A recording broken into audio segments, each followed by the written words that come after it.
You are Locked On Tigers Postcast, part of Locked On Sports Detroit on the Locked On Podcast Network.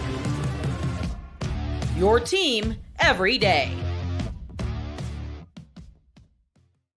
Oh man, just an absolutely gutting loss after one of the most thrilling wins of the season. That's how baseball works. Welcome into a live Locked On Tigers postcast. It is late. I am your host, Jake Riepma. You can follow me on Twitter at Jake_Riepma.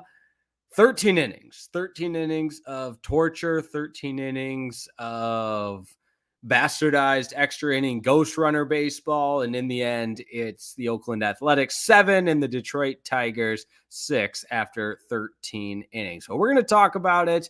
Just an agonizing defeat for the Detroit Tigers tonight. And if you're staying up late with us, we appreciate it. Or if you're catching the audio only version or watching us on YouTube later on, we appreciate that as well, because it's 1:40 in the morning, Detroit time. How about that? But as always, we thank you for making Locked On Tigers postcast and Locked On Detroit your post-game destination, free and available wherever you get your podcast, and of course on YouTube, Locked On Sports Detroit. Make sure you subscribe, tell a friend to subscribe, and he'll tell his friend to subscribe, and she'll tell her friend to subscribe, and you get the idea. We'll build this Locked On Detroit community. It's all part of the Locked On Podcast Network, your team each and every day. Today's episode is brought to you by Prize Picks. That's right. This episode brought to you by Prize Picks, the easiest and most exciting way to play daily fantasy sports. All you have to do is go to prizepicks.com/LockedOnMLB and use code all lowercase LockedOnMLB. Win $50 instantly when you play $5. You don't even need to win to receive the $50 bonus. That's how much Prize Picks loves you and cares about you. That's right. $50 bonus. You don't even need to win. It's guaranteed. Prize Picks. Run your game. And where do we even begin with this one, honestly? We'll get to the comments right away because I want to essentially show my appreciation to those that stayed up late with us for the postcast, even after that agonizing defeat. But this was the game that would never end. And it got to the point where you felt like the Tigers had this game won 3 different times, maybe. And there were some base running blunders by the Athletics. Tarik Skubal, I mean, it was soft contact all night from Tarik Skubal that even got the Tigers to extra innings in the first place. Some wild pitches that's how the Tigers scored their second run to eventually tie it up in the top of the 7th there. And then as it played out, I thought it was another night where Parker Meadows was the hero. And he had 2 more hits again tonight, and one of them was a 2 RBI double. The Tigers couldn't hold that lead because Shelby Miller gives it up. And there really is so much to unpack. But you look at that 10th inning, Colt Keith singles, you think, with 2 outs, may I add, and you think, great, all right, let's go close this one. Chance to do it in the 10th, but Rooker doubles to left, and that ties the game back up at 3. Now, this is where it gets a little interesting. Second inning of extra innings, Parker Meadows, 2-run double. Rogers and Torkelson score, which don't even get me started on Torkelson. I mean, just an egregious effort from Spencer Torkelson at the plate. And maybe effort's not fair, but just a horrible night. 0 for 6. I mean, it's going to be tough not to repeatedly harp on the 0 for 6 from Spencer Torkelson. And we lost our light. Hang tight. It's a live Locked On Tigers postcast. And we're back, baby. How about that? All right. If you're watching on YouTube, sorry we went dark there for a second, but we're back with you. And back to the scoring summary. It felt like after that 2-run double by Parker Meadows that this game was won. I mean, you go up 5-3. Shelby Miller on the mound. He gives up the 2-run homer to Brown, and we're back where we started. Then in the 12th, it's Riley Greene with the single to put the Tigers up 6-5. And this is honestly where I felt like the Tigers were pulling, just like the last extra innings loss to the Padres, where they were just living with like 9 lives, like a cat. They had the bases loaded and only give up the 1 run to then force it to another inning of extra innings into the 12th. and or into the 13th rather. Tigers don't score, A's do. Brown singles to right, Lede scores, and that's your ball game. And like I said, I feel like this was 4 games, maybe even 5 games, all wrapped into one, but it felt in some ways eerily similar to the last time the Tigers lost in extra innings, just the other night on Wednesday against the Padres. And I heard the stat from Dan Dickerson, who was on the call tonight, not Jason Benetti. Well, the TV call. Of course, Dan Dickerson always on the radio call, but he was doing TV with Benetti, doing college football on the weekends. It felt like this couldn't be right when I heard Dan Dickerson say the Tigers were 8-8 in extra inning games entering tonight. And I couldn't believe that. I feel like they lose every single extra inning game. I would have guessed 0-15. Obviously, that's a little bit of hyperbole, but I did not expect them to be 8-8 in 16 extra inning games. I did not expect them. Well, now 8-9. I also heard that there was just 5 MLB games that have gone to the 13th inning or later since the implementation of the dumbest rule in sports. And this is actually a good example of why I hate the ghosty runner as much as I do. And if you want to start the ghost runner on second in the 13th inning or in the 12th inning, whatever it may be, then sure, fine. But I don't think you need it in the 10th and the 11th. And maybe we could start having a discussion about the 12th. But I've said that from time to time. But man, just as far as the bigger picture with the whole season, this is just such a kick to the gut because it was so fun last night with Parker Meadows, late inning heroics. And you have your ace on the mound, Tarik Skubal. We're going to talk all about his start because it wasn't bad. It certainly wasn't bad at all. And even the final line is something you would take. I mean, 5 2/3, the 2 earned runs, but 9 hits. And it didn't feel like any of those balls were barreled up. It was just even the single the opposite way from Cameron that made it 2-1 in the 6th inning. You're just double palms up. What is happening? Why are all of these softly hit balls finding a way are finding the green grass and becoming base hits? And that was the type of night it was for the Tigers. And you really thought they had written the ship and were going to steal one in extras, but to no avail. All right, we got some comments to get to, and then we'll continue on with Locked On Tigers postcast. I want to say thank you to everybody staying up late. So Rufus Elgato de Baseball leads us off, although he's a West Coast guy. So it would be what? It'd be, let's see, 12, 11, 10, probably 10:45 where that was pure torture. I hate the extra base runner thing. Yeah, completely agree. The ghost runner on second to begin an inning is just so... it's foolish. It's backyard stuff. It's I don't want to say bush league, but it's not baseball.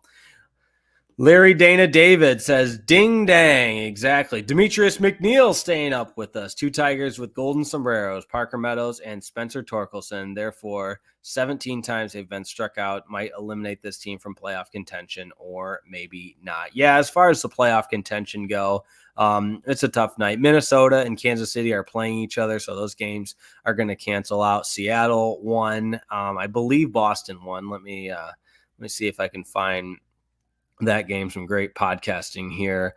Seattle beat the Cardinals. Kansas City was all over Minnesota 5-0. And Dodgers lost to the Guardians. So Guardians won.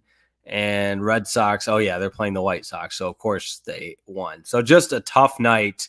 Because again, you felt like you had this game won multiple times. I for sure felt like they had the game won after the Parker Meadows 2-run double. I'm not going to lie. Who pitches for the Tigers later today? Hinch basically used the entire bullpen. I think he had to. I'll tell you where I didn't agree with AJ Hinch's bullpen usage was taking out Tyler Holton in what would have been, let's see, was that first inning of extra innings? Because he gets the first out, and then Dan Dickerson even said, well, he got the out he needed. But why not just ride the hot hand and continue to let him cook, as they say? He's your best relief pitcher. I know the lefty-righty splits and everything like that. But I believe that would have been, yeah. So Tyler Holton's pitching in the bottom of the 10th. And he gets the strikeout of Butler, and then Hannafy comes in and gives up the double to Rooker, and we're back to a tie game. And not saying, that Tyler Holton would get the rest of the A's lineup, but I like my chances with Tyler Holton over Hannafy. And I like my chances with Tyler Holton over anybody. He's given up 2 runs in basically 2.5 months. So that was a portion of the bullpen selection I didn't agree with. The Shelby Miller one, we can debate that one as well. I had people hitting me up on X. Well, Shelby Miller's his numbers are actually pretty good. Well, you know what else is good for the opposition anyways? When he soft serves a slider middle, and it's jacked out of the park, which is what we saw tonight. So I feel like I see that more with Shelby Miller than anything else. But a lot of people chiming in, and this is a good one to send us to break. Hannah Banana, Shelby Miller sucks. Yeah, he's I don't need to see Shelby Miller taking the mound in a Tigers uniform anymore. We can all agree with that. And you might say, well, you don't know the numbers. You don't know your stuff, Jake. Well, I have the eye test for you. And maybe that's not enough. That's a simplistic way of looking at it. Sure. But no more Shelby Miller, please. All right. Take a quick break. One segment in the books. It is 1:50 in the morning. We are cruising on a live Locked On Tigers postcast.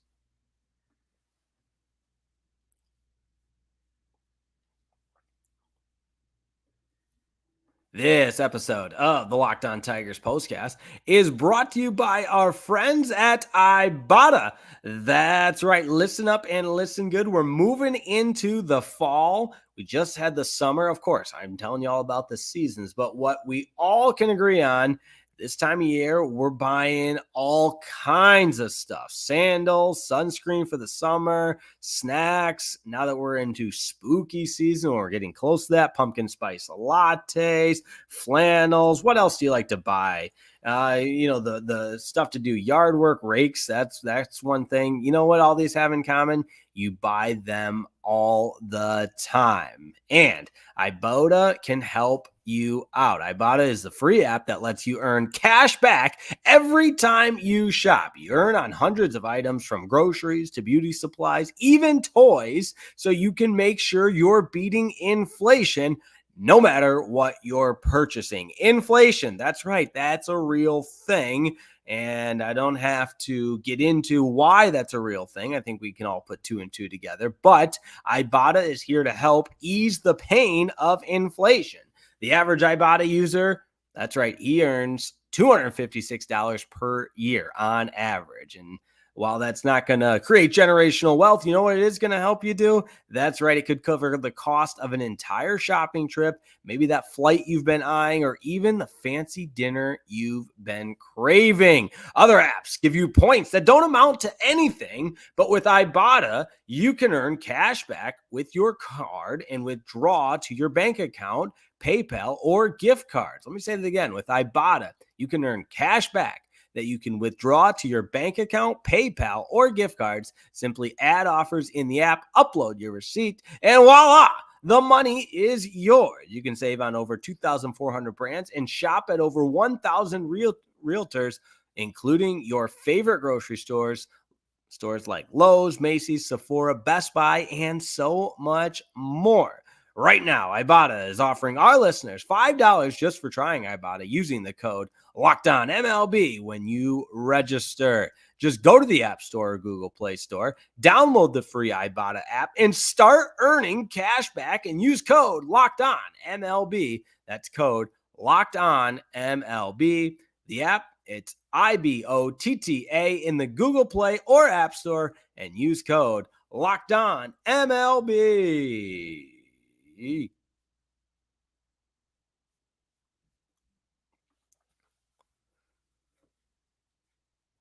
All right, it is late. We continue breaking down a Tigers defeat. Oh man, this one hurts. Back to 500, 71 and 71, 7-6. The final in this one. It was 2-2 when we went to extra innings. A run for the Tigers in the 10th, a run for the A's in the 10th. 2 runs for the Tigers in the 11th, 2 runs for the A's in the 11th. A run for the Tigers in the 12th, a run for the A's in the 12th. And Tigers held scoreless in the 13th, and voila, A's win it in the home half of the 13th. So when you look at the bullpen usage, again, I don't think AJ Hinch should have taken Tyler Holton out. I would have loved to see him ride that hot hand and just see if he can will you to that victory as opposed to going to Hannafy. And I mentioned the back and forth I was getting into with a couple of people on Twitter about Shelby Miller versus Will Vest. Will Vest hasn't been the best either, but I would take him over Shelby Miller. And then Beau Brieske. I don't want to give him credit for the kind of the disaster that started that home half of the 12th, but for him to get out of that inning with only giving up one run was actually kind of impressive. The bases loaded, and it's just the one sac fly, and then he gets two more easy pop-ups, even though Torque trying to field those pop-ups is an adventure. But Beau Brieske gets hit with the loss. He's 2-4 on the season. And as far as, again, there was a comment mentioning how the Tigers just ran through their entire bullpen tonight. They did. There is no ifs, ands, or buts about it. And Brent Herter's going to get the start tomorrow, but you hope he can put forth a really good day to try to give that bullpen a break and some kind of rest, because they are going to need it after the taxing outing that they just had. And unfortunately, it all amounts for nothing, and it amounts for a loss. So when you look at the wild card standings, which we love to do on a live Locked On Tigers, and why not? The Tigers have been the best team in baseball since July 1st, which is just crazy to say, because they haven't really been world beaters either. I think they're now, with the loss, I think they're 9 games above 500 since July 1st, something like 33-24.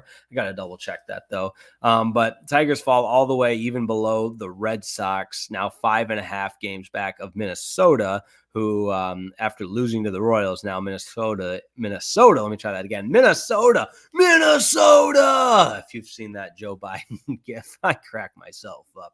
Minnesota. They're 76-65. Mariners 4.5 back, 72-70. Red Sox 5 back, 71-70. Tigers 5.5 back, right at the even 500 of 71-71. And tonight hurts. It really does. You got to find a way to come back and get 2 of 3. If you do that, then it's a 500 road trip to the West Coast. It'd be 3-3, and you can reset and just try to own that homestand, beginning with those games against the Colorado Rockies, who we know are not good. But after that, you have to go, or no, you remains home. So it's a 6-game homestand, 3 with the Rockies, and then 3 with the Orioles. And obviously the Orioles, I believe them and the Yankees are gunning it out for the AL East. And right now it's the Orioles 82-60 and the Yankees 81-60. So a half game in front of the Yankees. But point being, that Orioles team, really, really good. Hey, we thank you for making Locked On Tigers Postcast your first listen following the final out, or in tonight's case, the walk-off win for the Oakland Athletics. Also, final weekend of forever. Let me try that again.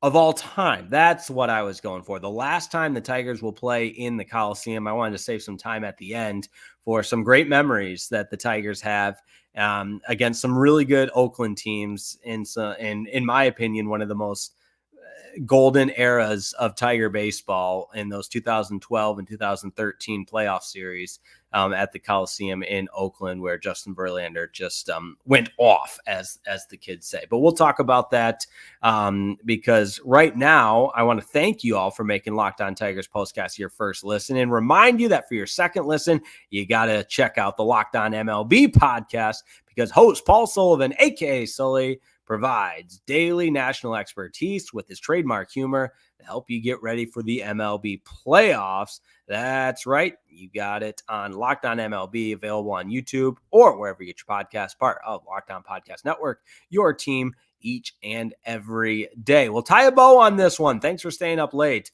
Back in a moment on Locked On Tigers Postcast.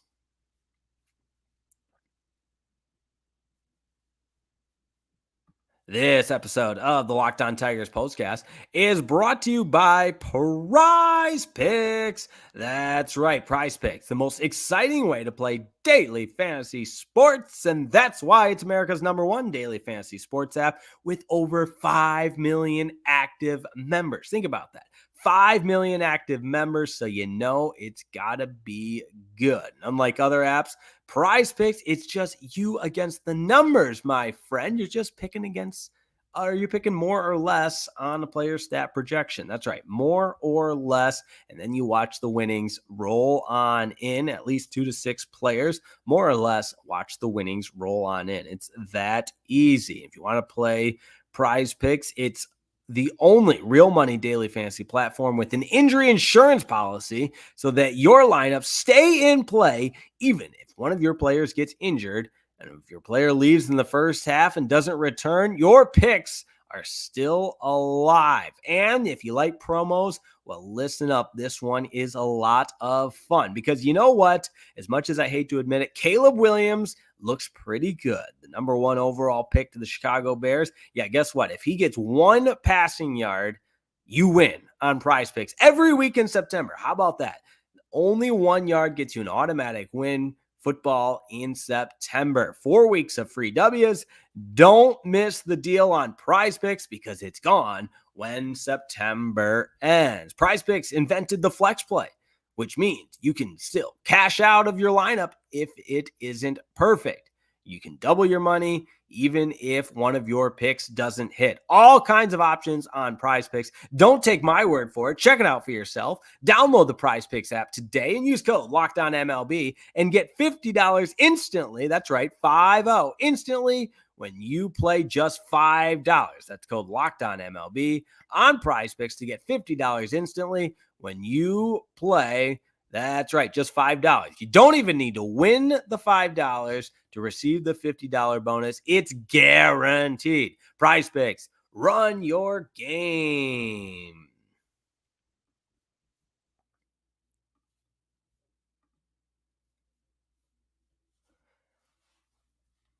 All right, we wrap it up and tie a bow on this one after the Tigers fall in Oakland. Final series in Oakland at the Coliseum against the Athletics before the A's and that miserable owner, Fisher. I know Fisher's his last name, John Fisher maybe, but just truly sad what's happening to the Oakland Athletics. I'm going to play in a minor league stadium, whatever it may be, and it's just a bummer because I think the people of Oakland deserve better, and they'll eventually end up in Vegas. I don't think Vegas wants a baseball team. I don't think it's say what you will about the success of the Vegas Knights and now with the Raiders there, but it's a destination. And yes, it's becoming a sports city, but I mean, the people of Oakland love their athletics. And look at the atmosphere tonight. Dan Dickerson couldn't get enough of it. He was talking about how great of an atmosphere it was. I mean, 14,000 people there, and it sounds like a playoff atmosphere. And like I mentioned in the previous segment, some of the greatest playoff atmospheres were at the Coliseum, and it's just a shame. And I know it's a dive bar, it's kind of a dump, but before, and Dan Dickerson and Dan Petrie talked about this, before Al Davis put the mountain at the top for Raiders games, it was a beautiful, scenic ballpark venue, and just great views into the bay, and unfortunately it just was ruined. And like I said, I think the people of Oakland deserve better, and it's a bummer that great, once proud organization is kind of just falling by the wayside. And I know, like I said, I know they're going to play some games in, I believe, Sacramento, and then while the stadium's being built in Vegas, but it just won't be the same. That's for sure.